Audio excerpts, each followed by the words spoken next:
Dairy मालक आणि बैलगाडा मालक शुभम आमले पाटील असतील, त्यांचे सर्व सहयोगी गाव कारभार कमिटीचे सर्व आजी माजी पदाधिकारी या ठिकाणी सकाळपासून उपस्थित राहिले. त्यांनी सुद्धा अतिशय सुंदर साथ दिली.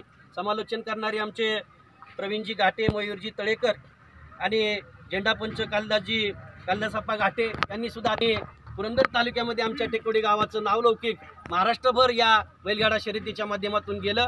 त्याबद्दल मी सर्व आयोजकांचं नियोजकांचं मनपूर्वक हार्दिक अभिनंदन करतो, आभार मानतो. आणि पुनश्च एकदा या ठिकाणी ज्यांनी या कार्यक्रमाला सुंदर योगदान दिलं, बक्षीस दिलं, त्या सर्व योगदान दिलेल्या सर्व दात्यांचं मी या ठिकाणी नामोल्लेख करतो. सन्माननीय जालिंदरदादा जगताप, ऋषिकेश भैया जगताप, गुलाब काका जगताप, अतुलदादा जगताप, हर्षवर्धन शेठ पायगुडे, त्याचबद्दल तुषार बड्डी शेठ जगताप, समीर शेठ चौधरी, मंगेश शेठ भिंताडे, श्रीकांतजी जगताप, मनोहरजी भोईटे, या सर्वच कैलासजी जगताप, या सर्वच मान्यवरांनी भरभरून असं सहकार्य या बैलगाडा शर्यतीसाठी केलं. त्याबद्दल मी त्यांचं सुद्धा मनपूर्वक हार्दिक अभिनंदन करतो, आभार मानतो.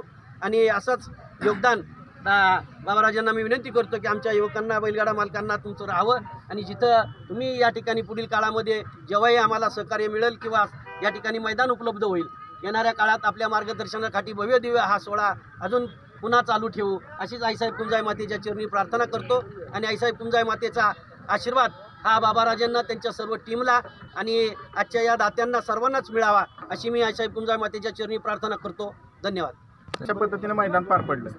मैदान एकदम पारदर्शक पार पडलं. हां, बाबांनी कशा पद्धतीने नियोजन केलं तर मोठ्या संख्येने बैलगाडी चालक मालक उपस्थित राहिले होते. जवळपास 712 गाड्यांनी सहभाग घेतला होता.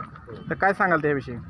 बाबांसारख्या तरुण व्यक्तीचं आम्हाला मार्गदर्शन असलं ना लहान पोरांना की एक नंबर नियोजन होते. आणि पुरंदर तालुक्यात किंवा पुणे जिल्ह्यात इतर काही मैदान अनेक होतात मैदानी, पण असे पारदर्शक बाबाराजांचं मार्गदर्शन असल्याने पारदर्शक मैदान झालं.